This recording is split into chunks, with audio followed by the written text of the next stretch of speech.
Bonjour à tous, j'espère que vous allez bien. Ça faisait longtemps qu'on ne s'était pas revu sur la chaîne, donc je suis super content de vous retrouver. Si jamais c'est la première fois que tu viens sur cette chaîne, déjà on est ravis de t'avoir parmi nous, ça veut dire que tu prends un peu plus au sérieux ta sécurité sur Internet. Sur cette chaîne, on évoque beaucoup des aspects de sécurité, de développement, donc c'est plutôt technique. Néanmoins, il y a quand même énormément de vidéos qui sont sur des aspects non techniques, donc je ne peux que te conseiller d'aller faire un tour sur la chaîne, de t'abonner, comme ça tu seras beaucoup plus au fait de tout ce qui est sur la sécurité. Il y a des choses pour sauvegarder tes mots de passe efficacement, utiliser des YubiKey, et aujourd'hui on va parler de craquage de mots de passe. Parce qu'en fait c'est bien de se protéger, mais il faut aussi comprendre comment fonctionne un attaquant, comment fonctionnent les hackers, comment ils font, comment ça se passe.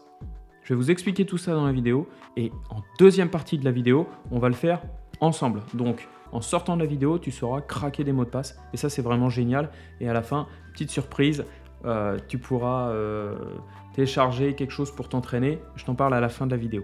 Donc là, je suis sur mon terminal Linux. Qu'est-ce que je vais pouvoir faire avec mon terminal Linux? Je vais pouvoir balancer des commandes, mais ça vous savez faire. Et en fait, je vais vous montrer là-dessus ce qu'est la fonction de hachage. La fonction de hachage, c'est une fonction cryptographique qui permet d'avoir une entrée et d'en définir le hash. C'est une fonction qui est à sens unique, c'est-à-dire que je ne peux pas partir d'une chaîne de caractères et arriver sur le résultat de la fonction de hachage. Ça, c'est dans un sens, mais je ne peux pas faire l'inverse. Je ne peux pas arriver de la fonction de hachage et revenir à la chaîne de caractères initiale. Très intéressant pour nous, vu qu'on veut stocker des mots de passe sous la forme de hash, H-A-S-H pour le coup, et je ne veux pas que si quelqu'un exfiltre cette base de données, il puisse revenir au résultat initial, au mot de passe en fait. Donc ça, c'est exactement le genre de fonction qu'il nous faut. Je vais aller vous montrer ce que c'est. Donc, pour faire la fonction de hachage, c'est shasum dans le terminal Linux. Ok. Donc, ce que ça fait, c'est que ça calcule ou ça check le checksum SHA. Et donc, moi, ce que je vais faire ici, je vais vous montrer que je vais calculer le résultat d'une fonction de hachage pour certaines entrées utilisateurs avec ce genre de commande. Ok, c'est parti. Donc, je fais echo password et je le pipe en shasum. Ok. Ça me donne ce résultat-là. Si je tape I love you, qui est un mot de passe très connu dans toutes les bases de données, c'est un résultat qui est différent. Ok. En fait, c'est ça l'idée. C'est que, quoi que soit l'entrée, le résultat sera toujours unique. Donc, on n'a jamais ce qu'on appelle de choses qui peuvent avoir le même résultat en sortie de la fonction de hachage, mais qui n'aurait pas eu la bonne entrée. Donc ça, c'est pareil. Moi, quand je vais comparer le résultat de la fonction de hachage de ce mot de passe par rapport à la fonction de hachage que j'ai en base de données, il faut que ça donne le même résultat. Et il ne faut pas qu'il ait marqué password et que finalement, je n'ai pas le bon résultat. J'ai fait des slides, on va vous montrer juste après. Néanmoins, cet algorithme-là, il est connu comme étant faillible. Et donc, pour le coup, ce qu'il faut faire, c'est passer à des algorithmes qui sont beaucoup plus robustes. C'est très, très simple de passer à des algorithmes robustes. Il suffit de monter le nombre de caractères, voir si vous êtes encore un petit peu plus ambitieux, vous pouvez passer à 512. Et donc voilà, là vous venez de faire le hash de l'entrée I love you systématiquement pour du SHA-1, SHA-256 et SHA-512. Donc avec ça, normalement, c'est ce que vous allez prendre et stocker en base de données. Vous n'allez surtout pas stocker le mot de passe I love you, vous allez stocker en base de données celui-là, ou encore mieux, celui-là. Maintenant, on va parler de comment ça se marche, et on va surtout parler de comment on arrive à le craquer. C'est parti. Donc, on a compris comment fonctionne une fonction de hachage juste avant avec le terminal. J'ai une entrée, une chaîne de caractères, j'applique une fonction de hachage dessus, et j'ai le résultat qui est censé être unique. Je ne peux pas revenir dessus, ça c'est clair, donc je ne peux pas partir du résultat de la fonction de hachage et revenir à l'entrée utilisateur que j'avais au départ, la chaîne de caractères et notamment mon mot de passe dans mon cas. Ok, comment je stocke un mot de passe quand j'ai un outil informatique quelconque dans ma base de données? J'ai mon mot de passe, je prends l'exemple d'un site web, je rentre mon mot de passe, je lui applique la fonction de hachage, j'envoie ça au site web, il le stocke dans sa base de données. Ok. Maintenant, comment je peux faire une attaque là-dessus? L'attaque, elle va être très simple, elle va se faire par le biais de ce qu'on appelle une attaque par dictionnaire. Dans ma base de données, je n'ai que les différents résultats des fonctions de hachage, c'est illisible, je ne peux pas revenir en arrière pour trouver le mot de passe. Ok, comment je fais moi, attaquant, pour essayer de trouver les mots de passe? Je vais utiliser en fait des fichiers, c'est pas plus compliqué que ça finalement, où j'ai le mot de passe et le résultat de la fonction de hachage, la correspondance à côté. Et je les ai en fait pour des tonnes et des tonnes et des tonnes de mots de passe qui sont censés être utilisés, qui ont déjà fuité, connus et ainsi de suite. Et après, ça va pas être plus compliqué finalement que de faire un grep sur ce qui est dans la base de données, le chat 256, on va dire, vous avez fait les choses correctement, de ma base de données, sur le dictionnaire. Là, je vais le trouver, on n'est pas sécurisé. Pourquoi? Parce que finalement, vous voyez, il est dans mon fichier, et donc j'ai la correspondance en plain text. Dans mon cas, c'est mot de passe. Ok, donc disons que j'ai fait les choses correctement et je n'ai que des fonctions de hachage. On voit que je ne suis pas finalement en sécurité parce qu'avec une attaque par dictionnaire, un attaquant peut finalement trouver la solution. Quelles sont les contre-mesures auxquelles les gens ont pensé et qu'il faut que vous implémentiez également chez vous? En fait, on repart du départ. J'ai mon mot de passe, je lui applique une fonction de hachage, je stocke le résultat dans la base de données. Très bien. On voit que ce n'est pas suffisant parce qu'un attaquant peut finalement réussir à hacker tout ça et à retomber sur le mot de passe initial. Ce qu'il va falloir utiliser, c'est ajouter ce qu'on appelle du sel. Donc, j'ai une chaîne de caractères, random, vraiment c'est aléatoire, que je mets à côté de mon mot de passe. Ok ? Ce qui va se passer, c'est que quand je vais le stocker en base de données, je vais concaténer, donc mettre bout à bout le mot de passe d'un côté, le sel de l'autre, je vais les mettre ensemble, ça me fait une nouvelle chaîne de caractères. Celle-là, je la passe à travers mon algorithme SHA-256 et j'envoie en base de données le résultat de cette fonction de hachage sur cette concaténation du mot de passe et du sel, et en plain text, pour le coup, le sel que je vais stocker à côté du mot de passe qui est passé à travers la fonction de hachage. Pourquoi ça, finalement, je ne vais pas pouvoir le craquer en tant qu'attaquant? Parce que vous dites, bah attends, le sel, il est en plain text, je vais pouvoir le réutiliser, ainsi de suite. Et réutiliser l'attaque par dictionnaire, et je vais retomber dessus. Regardez, en fait, c'est pas aussi simple que ça. Voilà le résultat que j'ai stocké en base de données. C'est donc le mot de passe et le sel qui est concaténé, et donc finalement, tout ça, c'est quelque chose de nouveau. J'ai toujours mon attaque par dictionnaire, donc j'ai toujours mon dictionnaire qui a le résultat de la fonction de hachage de tout plein de mots de passe connus. Là, dans mon exemple, je sais que j'ai en plus le mot de passe, puisque j'avais utilisé mot de passe. J'ai la fonction de hachage en SHA-256, et après, je vais recommencer à faire mon grep. Je vais chercher dans le fichier de mot de passe, est-ce que là, moi, j'ai finalement ce résultat de fonction de hachage dans mon fichier? Si c'est le cas, qu'est-ce que ça veut dire? Si c'est le cas, en fait, ça veut tout simplement dire que moi, le mot de passe, c'est celui-là, comme tout à l'heure. Pourquoi ça ne va pas marcher?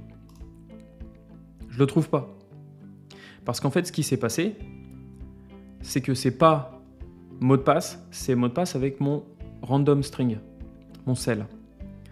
Mais je ne peux pas revenir en arrière à partir de la fonction de hachage pour trouver le mot de passe, dans mon cas qui est précis ici.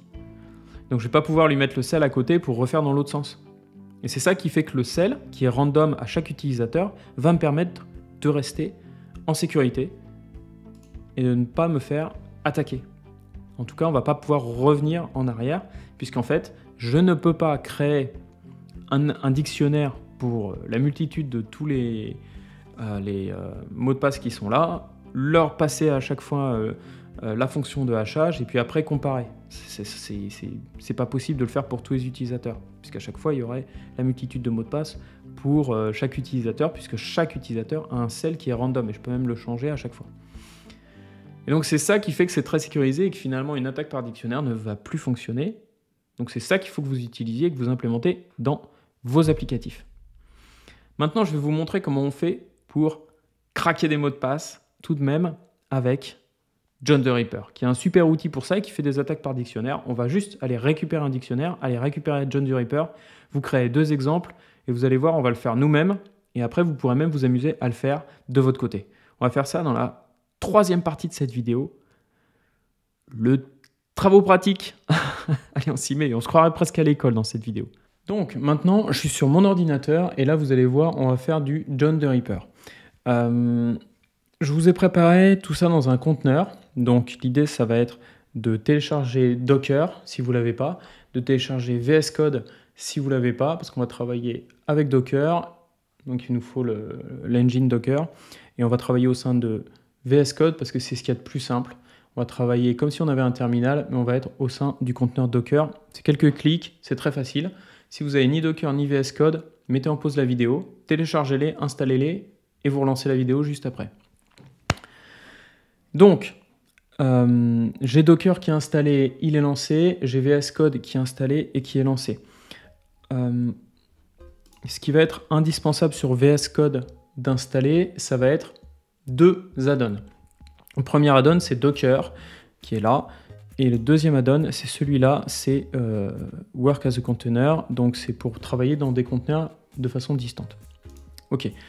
Donc, pareil, on met en pause la vidéo et on installe le conteneur, travailler dans un conteneur, et on installe également Docker, donc les 2 add-ons nécessaires pour bosser là-dessus dans mon VS Code. Maintenant qu'on a tout qui est prêt et installé et tout ça, ce qu'on va faire, c'est qu'on va aller chercher l'image Docker que je vous ai préparée exprès pour que vous puissiez faire ça en même temps que moi. On va tout faire pareil. Ça, vous allez sur Showstarson, donc ça c'est mon compte Docker Hub, et vous téléchargez tutoriel JTR pour John the Ripper. Vous faites un Docker pull, et puis vous allez l'avoir sur votre ordinateur. Ensuite, il suffit de lancer la console Docker via Docker que vous avez déjà installé. Vous trouvez, moi j'en ai plein là, vous trouvez le tutoriel JTR Showstarson, vous avez pris la dernière version, latest c'est la 1.0, vous faites Run, vous dites OK, et là c'est parti, vous avez maintenant un conteneur qui est lancé. On va maintenant dans Visual Studio Code. Là vous pouvez voir que j'ai un conteneur maintenant qui est lancé. Je vais juste faire clic droit, attache Visual Studio Code, et là j'ai une nouvelle fenêtre qui se crée, elle se lance, tout ça, ça se lance. J'ai mon conteneur Docker qui va se charger et ainsi de suite. Et là, vous allez voir, c'est très très sympa. Je suis en fait dans mon terminal, je suis sur mon conteneur Docker à l'intérieur. Alors si je le fais là, who am I? Eh ben, je suis root parce que je suis au sein de mon conteneur Docker. Je vous ai préparé là-dedans 3 fichiers qu'il va falloir craquer. 2 fichiers qu'on va faire ensemble et un fichier qui est pour vous en exercice. Il y a un README qui donne absolument toutes les solutions, donc ne l'ouvrez pas uniquement si vous êtes bloqué. Crackme.zip, c'est un zip qui a un mot de passe. Et KDBX, c'est un fichier de l'outil du software KeePass qui est un gestionnaire de mots de passe. On va craquer les 3. Alors, le zip, c'est très simple. En fait, ce qu'il faut faire, c'est qu'à l'intérieur du zip, tout ça, c'est auto-porté. C'est-à-dire que je ne vais pas aller taper une base de données externe et tout ça.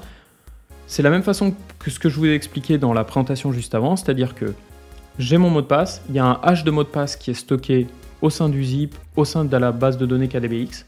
Et en fait, c'est quand moi je rentre mon mot de passe, il confronte le hash à celui qui est stocké au sein du fichier.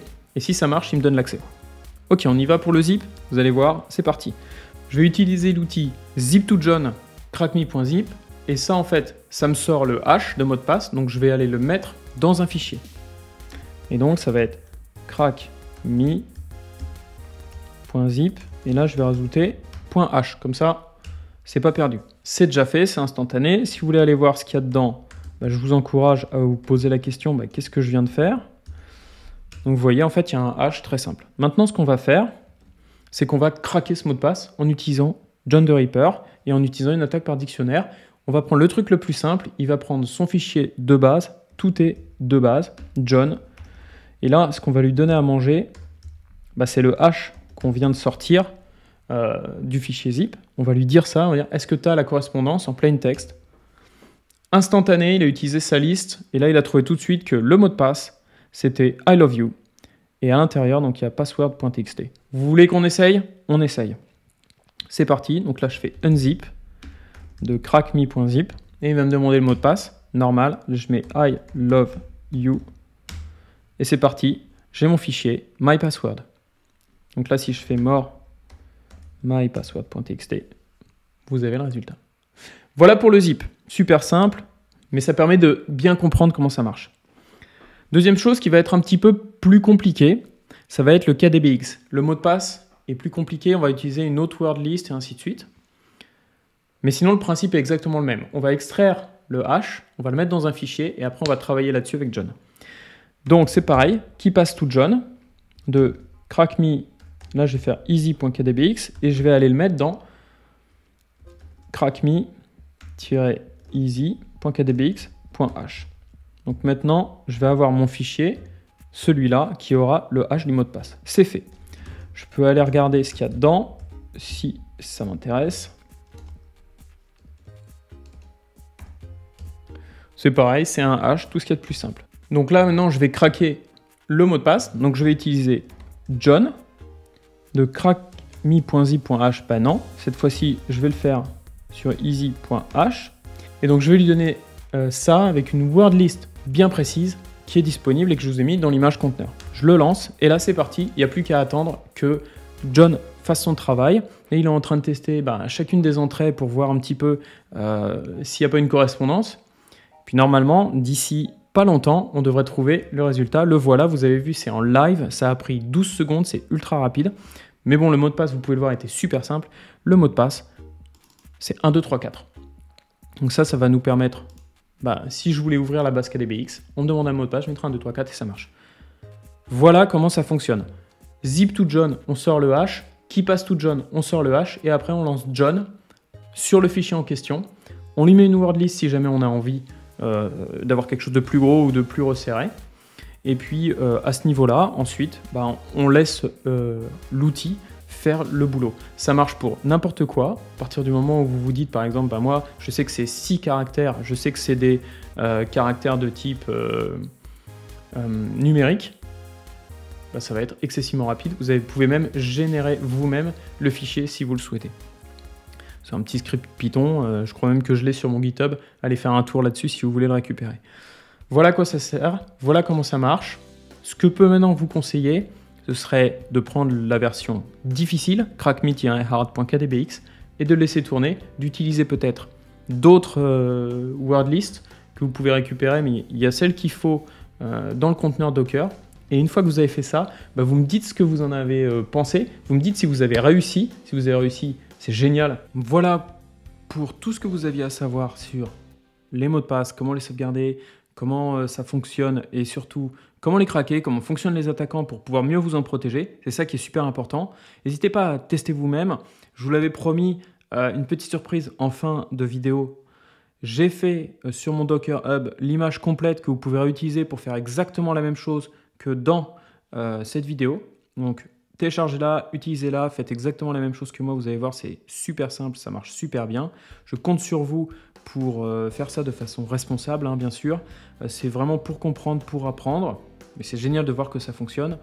Peut-être que vous pourrez gagner des primes sur des bug bounty via ce biais-là. Si c'est le cas, dites-le dans les commentaires. Je serais ravi d'apprendre ça et que ça a pu vous servir.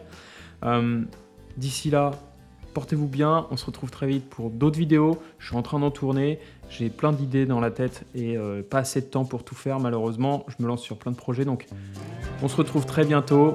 D'ici là, abonnez-vous, mettez des pouces, posez-moi toutes les questions que vous voulez dans les commentaires. Et puis, on se retrouve pour d'autres vidéos très prochainement. Allez, à très, très bientôt. Bye bye. Ciao, ciao, ciao.